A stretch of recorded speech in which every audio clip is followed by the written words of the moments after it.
Shalom, Bapak Ibu Saudara sekalian. Apa kabar Anda hari ini? Bersyukur kepada Tuhan yang sudah memimpin kehidupan kita sampai pada hari ini. Dan mari kita mensyukuri segala berkat anugerah Tuhan kepada kita. Hari ini kita boleh merayakan ulang tahun negara kita, Republik Indonesia yang ke-81. Kita bersyukur kita masih bisa beribadah dengan bebas. Kita masih bisa berkumpul tanpa rasa takut. Ini semua adalah anugerah Tuhan. Di sisi lain, saudaraku, di tengah-tengah ulang tahun yang ke-81 tahun ini kita merasa ada keresahan. Kita melihat di mana-mana korupsi makin merajalela. Di berbagai sudut usaha, dari berbagai sudut pemerintahan, begitu luar biasa mengerikan sekali korupsi itu. Kita melihat makin hari rakyat kecil juga makin susah. Para pemimpin sibuk berebut kekuasaan, berebutan jatah. Dan kebenaran seringkali dikorbankan. Saudaraku, kita mungkin sudah berdoa bertahun-tahun bagi negara kita. Tapi sepertinya tidak ada perubahan. Yang terjadi makin hari makin merasa susah, makin merasa sulit, dan makin merasa kacau. Doa untuk negara seringkali terasa seperti basa-basi. Kita bosan, kita lelah, kita skeptis. Tapi Daniel mengalami hal yang sama. Daniel hidup sebagai tawanan di Babel. Ada bangsa asing yang menindas bangsanya, yang melihat kehancuran Yerusalem. Dia tahu bahwa dosa bangsanya lah yang menyebabkan semuanya ini. Tapi Daniel tidak berhenti berdoa. Dia berdoa dengan cara yang berbeda. Dia berdoa dengan pengakuan dosa dan kerendah hati. Mari kita belajar dari Daniel. Kita akan bersama-sama renungkan kita khusus pada hari ini dengan tema doa yang sungguh-sungguh untuk bangsa kita. Mari kita berdoa terlebih dahulu.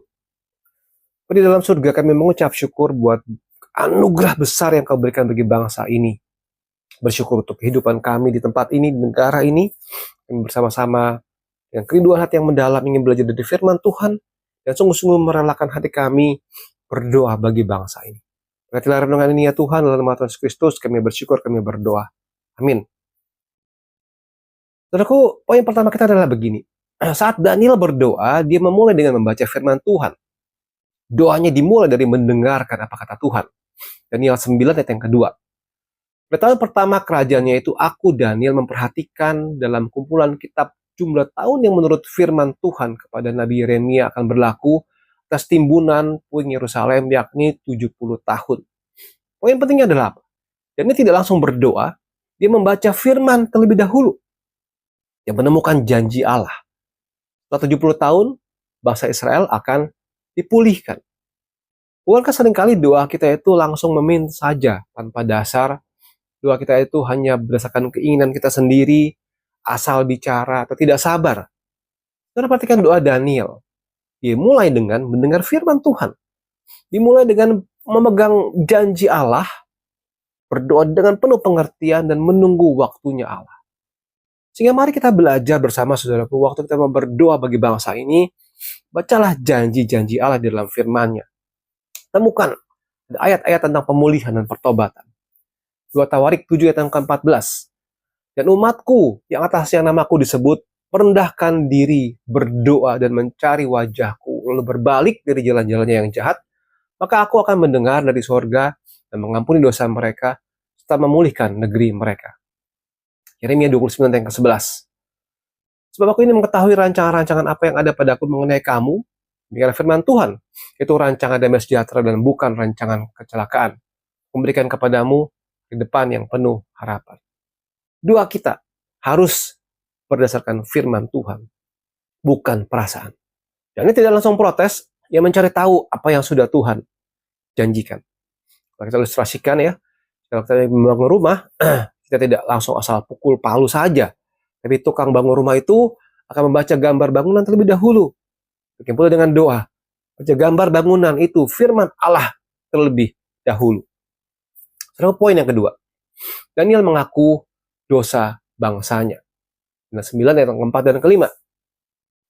Maka aku memohon kepada Tuhan Allahku dan mengaku dosaku demikian. Tuhan, Allah yang maha besar dan dahsyat, memegang perjanjian dan kasih setia terhadap mereka yang mengasihi Engkau, dan berpegang pada perintah-Mu. Kami telah berbuat dosa dan salah. Kami telah berlaku fasik dan telah memberontak. Kami telah menyimpang dari perintah dan peraturan-Mu. Poin penting begini. Daniel tidak menyalahkan mereka. Tidak menyalahkan pemerintah Babel, tidak menyalahkan raja atau bangsa lain. Daniel berkata, kami yang mengidentikan dirinya dengan dosa bangsanya. Kita perhatikan kata-katanya Daniel. Dia tidak bilang begini, dia berkata begini, kami telah berbuat dosa, bukannya mereka. Kami berlaku fasik. Daniel termasuk bagian dari dosa bangsa. Kami memberontak. Dia mengaku, dia bukan menghakimi. Jadi saudaraku, kita jangan hanya menyalahkan pemerintah saja. Apakah kita juga belajar dari dosa bangsa? Kita juga bagian dari dosa bangsa ini. Korupsi terjadi karena ada dua pihak. Ada yang memberikan suap, bukan? Kebohongan merajalela karena kita juga mungkin suka berbohong. Tidak jujur. Kekecewaan terjadi karena kita tidak peduli dengan sekitar kita. Dan money politik karena kita mau menerima money politik itu. Hoax berkembang karena kita mau menyebarkan lewat jari kita. Sebelum berdoa untuk negara, mari engkau dan saya mengakui dosa kita sendiri terlebih dahulu. Ini mengajarkan doa untuk bangsa dimulai dengan pengakuan dosa, bukan penghakiman. Kalau kita masih berasa benar sendiri, doa kita tidak akan sampai pada surga. Jadi saudaraku, mari kita belajar menghentikan semua arahan-arahan menyalahkan bangsa, dosa dari semua ini adalah karena mereka, karena pemerintah.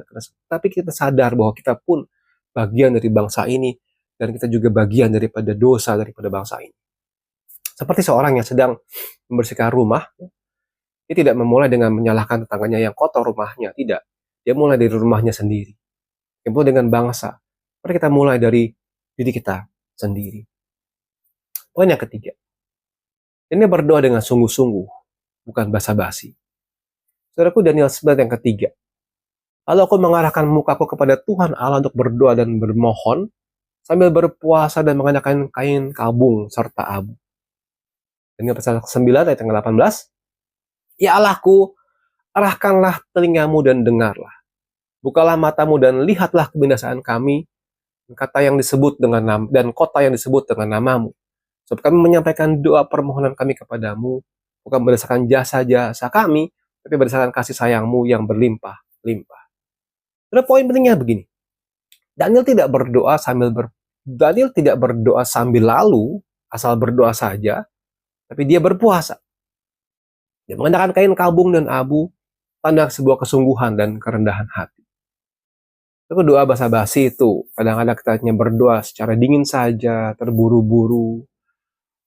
Tuhan tolong, tetapi asal bicara. Tidak ada pengorbanan, tidak ada penghayatan, berdasarkan jasa sendiri saja. Doa Daniel, doa yang sungguh-sungguh, dia berpuasa, berkabung. Dia berkata, ya Tuhan dengarlah dengan berulang kali. Ada pengorbanan di situ, ada air mata, ada ratapan di situ, dan berdasarkan kasih sayang Allah. Jadi saudaraku, doa untuk bangsa ini tidak bisa dilakukan dengan setengah hati. Kita seringkali dalam ibadah-ibadah di gereja berdoa syafaat buat bangsa dan negara, bukan? Tapi kalau kita jujur, apa kita berdoa dengan sungguh-sungguh atau hanya asal saja berdoa? Sebuah pelajaran buat saya juga, buat kita semua. Kita sungguh-sungguh peduli, kita akan berdoa dengan sungguh-sungguh. Kita tidak datang dengan jasa-jasa kita orang Kristen yang hebat, yang bersih hidupnya. Tidak, kita datang karena kasih sayang Allah yang besar. Dan salah satu menunjukkan kesungguhan di hadapan Allah, kita berpuasa. Puasa bisa jadi cara itu. Sebagai contoh, jika ada seorang pasien yang sakit parah, dia tidak bisa berkata, dia tidak akan berkata dengan santai, dokter tolong saya dong. Dia akan memohon dengan sungguh-sungguh. Bangsa kita sedang sakit parah.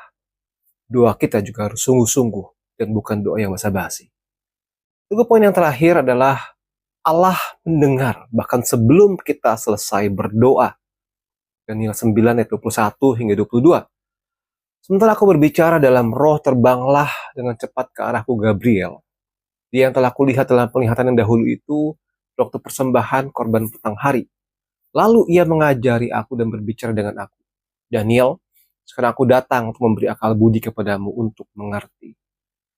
Daniel belum selesai berdoa, saudaraku, tetapi Allah sudah menjawab. malaikat Gabriel datang membawa jawaban. Jadi tidak melihat perubahan yang dia lihat secara langsung, tapi ia menerima kepastian dari Allah, doanya didengar dan akan dijawab pada waktunya Tuhan. Ada pengharapan bagi bangsa Indonesia. Kita mungkin belum melihat perubahan di negeri ini, tapi kita bisa yakin bahwa Allah mendengar doa kita. Jawaban Allah mungkin tidak instan, tapi pasti. Saudaraku, Daniel berdoa selama 70 tahun dalam masa pembuangan. Ia tidak melihat semuanya terjadi, tapi ia tetap setia berdoa. Terus sudah berdoa berapa tahun bagi Indonesia. Kita diingatkan bahwa doa bukan hal yang sia-sia sekalipun kita tidak melihat hasilnya. Calvin berkata, doa bukan mengubah Allah, tapi mengubah kita yang berdoa. Seperti orang yang menabur benih, kita bisa langsung melihat hasil. Kita percaya suatu hari nanti akan menuai, yang pula dengan doa bagi bangsa kita. Terus sebagai penutup, sebagai sebuah ringkasan, doa dimulai dari mendengar firman Tuhan. Mari kita membaca janji dalam firman Tuhan terlebih dahulu. Kita berdoa. Doa yang benar dimulai dengan pengakuan dosa. Bukan menyalahkan, tapi merendahkan diri. Ini dosa kami ya Tuhan. Berdoa dengan pengakuan dosa. Yang ketiga, doa harus dengan sungguh-sungguh. Doa untuk bangsa Indonesia harus dengan sungguh-sungguh, bukan dengan basa-basi. Dan kita percaya ada pengharapan Allah kita mendengar doa kita. Bahkan jika saat ini kita belum melihat perubahan. Dirgahayu Republik Indonesia. Orang Kristen yang ada di Indonesia. Situasi-situasi yang terjadi pada saat ini. Kita belum melihat perubahan. Kita masih melihat begitu banyak kekacauan terjadi. Maukah Anda dan saya sungguh-sungguh berdoa bagi bangsa ini? Mari kita berdoa. Bapa dalam surga, Kau melihat kami yang ada di negara ini. Kau melihat negara ini ya Tuhan. Tuhan, kami percaya bahwa Engkau adalah Allah yang berdaulat bagi seluruh umat manusia, bahkan bagi bangsa Indonesia ini. Ya Tuhan, tunjukkanlah belas kasihan-Mu bagi bangsa Indonesia ini. Bagi pemerintahan kami, bagi seluruh rakyat negeri. Ampunilah segala dosa-dosa kami ya Tuhan. Dosa-dosa yang bangsa ini sudah lakukan di hadapan Tuhan. Pulihkanlah bangsa ini ya Tuhan. Terima kasih ya Tuhan. Dengarkanlah doa dan seruan kami. Dalam nama Yesus Kristus, bersyukur kami berdoa. Amin. Tuhan menolong kita sekalian, Tuhan memberkati Indonesia. Amin.